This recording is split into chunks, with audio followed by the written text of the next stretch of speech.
प्यारे दोस्तों, जो कहानी आज मैं आपको सुनाने जा रही हूँ वो है एक जादुई बर्थडे केक की कहानी। तो चलिए आज की कहानी शुरू करते हैं। छोटे से एक गांव में अर्जुन नाम का एक आदमी अपनी बेटी गीती के साथ रहता था। कुछ समय पहले अर्जुन की पत्नी का देहांत हो गया था। अब अर्जुन पूरी तरह से अकेला हो गया था। अब वो अपना और अपनी बेटी का ध्यान रखता था। गीती एक बहुत अच्छे स्कूल में पढ़ती थी। अर्जुन की बेटी छोटी होने के कारण घर का सारा काम अर्जुन खुद करता था और उसके बाद अपनी दुकान पर जाकर रोटी बनाकर बेचा करता था। गीती की क्लास में गायता नाम की एक लड़की पढ़ती थी। उसके पिता बहुत बड़े बिजनेसमैन थे। वो हमेशा गीती को परेशान करती रहती थी और हमेशा उसे चिढ़ाती रहती थी। ऐसे ही दिन बीत रहे थे। एक दिन की बात है। गायता, खेलने की जगह पढ़ाई में भी थोड़ा ध्यान लगाया करो। तुम बिल्कुल भी नहीं पढ़ती हो और पूरा दिन खेलती रहती हो। तुम गीती को देखो, उसके पिता रात दिन मेहनत करके और रोटियां पकाकर अपनी जिंदगी का गुजारा कर रहे हैं। वो उसी कमाई से अपनी बेटी को पाला पोसा करते हैं। उसकी माँ भी नहीं है, लेकिन देखो फिर भी पढ़ाई में कितनी होशियार है वो। ठीक है मैडम, मैं आगे से स्पोर्ट्स की जगह एकेडमी में ध्यान लगाऊंगी। जैसे ही मैडम गीता को अप्रिशिएट करती है और गायता की क्लास लगाती है, सारे बच्चे गायता का मजाक उड़ाते हैं और जोर जोर से हंसने लगते हैं। हाँ, इस रोटी बनाने वाले की वजह से मुझे शर्मिंदा होना पड़ा। मेरे पास सब कुछ है, मुझे किसी चीज की कोई कमी नहीं, इसलिए मुझे पढ़ाई की क्या जरूरत है। लेकिन मैं इस रोटी वाली को तो जिंदा नहीं छोड़ूंगी। अगले दिन जैसे ही गीती स्कूल के लिए गुजरती है तो गायता अपनी दोस्तों के साथ रास्ते में खड़ी होती है। गीती जब उनके पास आती है तो गायता उस पर कीचड़ उछाल देती है। अरे, तुम मेरे ऊपर कीचड़ क्यों फेंक रही हो? मैं तुम्हारी शिकायत टीचर से करूंगी। अरे, मैंने तेरे पे कीचड़ नहीं बल्कि चॉकलेट फेंका है। तुम्हारे यहाँ कीचड़ को ही चॉकलेट कहते हैं ना? तेरे लिए ये चॉकलेट ही तो है, खा ले चॉकलेट को। क्या सच में गायता, इन लोगों के यहाँ कीचड़ को चॉकलेट कहते हैं? फिर तो तुमने सही किया इस पर कीचड़ फेंक कर। देखा, मेरी दोस्त भी कह रही हैं अब तो कि मैंने तेरे पे कीचड़ फेंक कर सही किया है। अब जा और इसे चाट कर साफ कर। सभी बच्चे गीती को कीचड़ वाले कपड़ों में देखकर हंसने लगते हैं।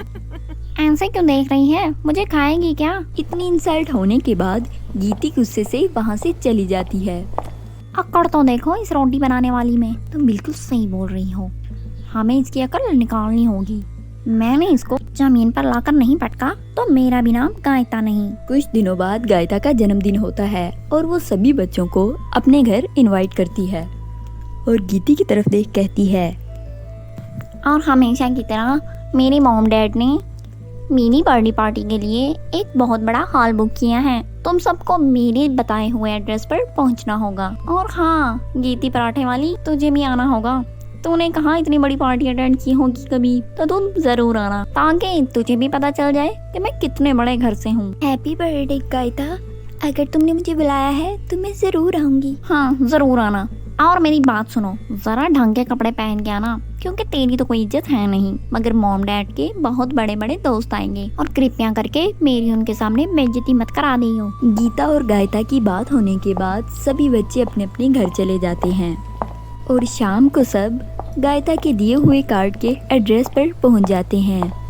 और दूसरी तरफ गीता भी गायता के दिए हुए इनविटेशन कार्ड के एड्रेस पर पहुंच जाती है और इतना बड़ा पार्टी हॉल देखकर कहती है, वाओ कितनी सुंदर पार्टी है। ऐसी पार्टी तो मैंने आज तक नहीं देखी। गायता सही कह रही थी कि शायद ऐसी पार्टी मैं अपनी पूरी जिंदगी में भी ना देख पाती। गीती ये सब सोच रही होती है, तभी वहाँ पर गायता आ जाती है। क्या हुआ रोटी वाली, आ गई तू? चल, अगर अब तुझे बुला ही लिया है तो तुझे भी केक खिलाकर ही भेजूंगी। वैसे तू यहाँ खड़ी होकर सोच ही रही होगी कि इतनी बड़ी पार्टी तूने अपनी जिंदगी में देखी तो क्या सोची भी नहीं होगी। इतना कहकर गायता वहाँ से चली जाती है।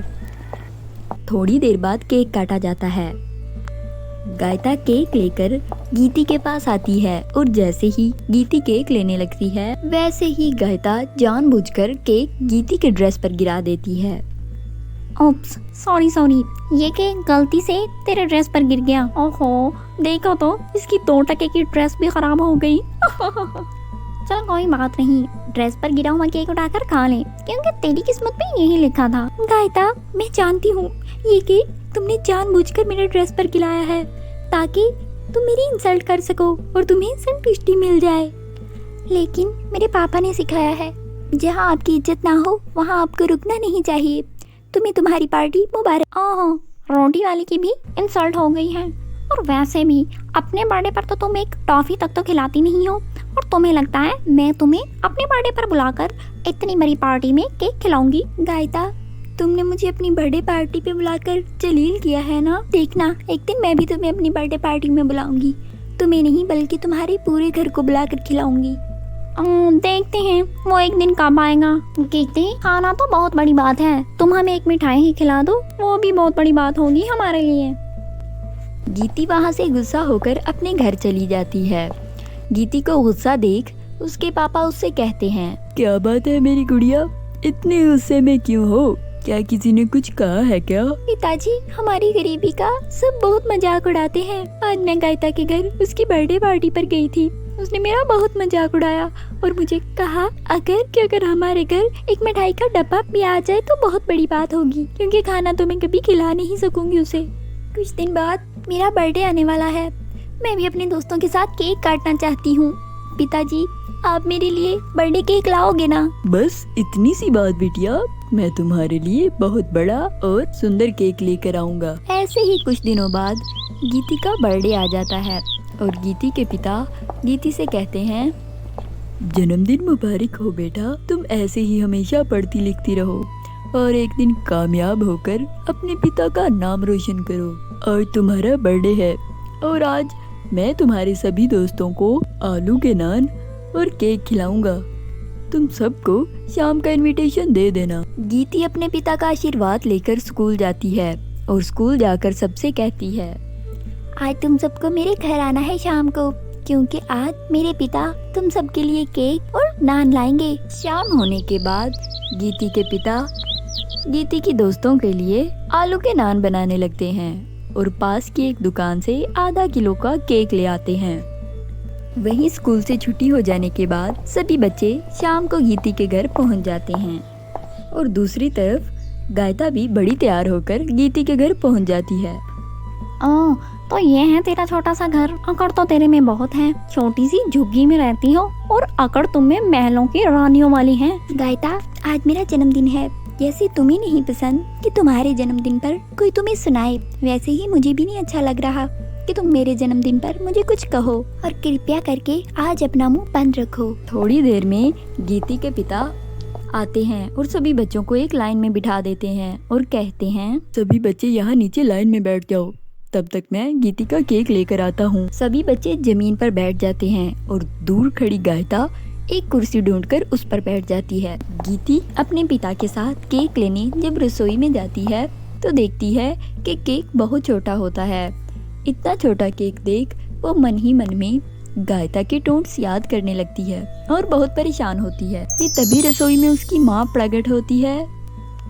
क्या हुआ गुड़िया रानी, आज तो तुम्हारा जन्मदिन है, तुम्हारे जन्मदिन पर मैं तुम्हें खुश देखना चाहती हूँ। अरे वाह माँ, आप यहाँ आगे मुझसे मिलने, आप मुझे गले से लगा लो, इससे बड़ी खुशी मेरे लिए और क्या होगी। आओ, मैं तुम्हें गले लगा लेती हूँ। मैं तुम्हें उदास नहीं देख सकती। मैं जानती हूँ तुम्हारी दोस्त गायता तुम्हारे बर्थडे केक का इंतजार कर रही है, और ये लो, मैं तुम्हारी परेशानी हल कर देती हूँ एक जादुई चुटकी में। गीती की माँ एक चुटकी में एक छोटे से केक को इतना बड़ा और शानदार कर देती है और सभी आलू के नान पिज्जा में बदल जाते हैं। ये सब देख गीती बहुत खुश होती है। थैंक यू माँ, आपने मेरे बर्थडे पर मुझे बहुत अच्छा गिफ्ट दिया है, अब मैं बहुत खुश हूँ माँ। गीती अपनी माँ की एक चुटकी से तैयार किया हुआ केक और ढेर सारे पिज्जा अपनी दोस्तों के सामने ले जाती है और फिर अपना बर्थडे सेलिब्रेट करती है।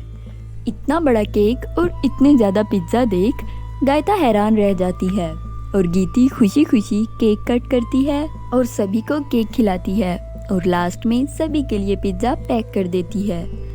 इस तरह गीती का बर्थडे केक बहुत अच्छा और धूमधाम से बनता है और गीती की सभी दोस्त उससे बहुत खुश होती हैं। तो प्यारे दोस्तों, कैसी लगी आपको हमारी आज की कहानी? मिलते हैं नेक्स्ट कहानी में। तब तक आप अपना ख्याल रखिएगा। हमें लाइक और कमेंट्स करके ज़रूर बताइएगा। बाय बाय दोस्तों।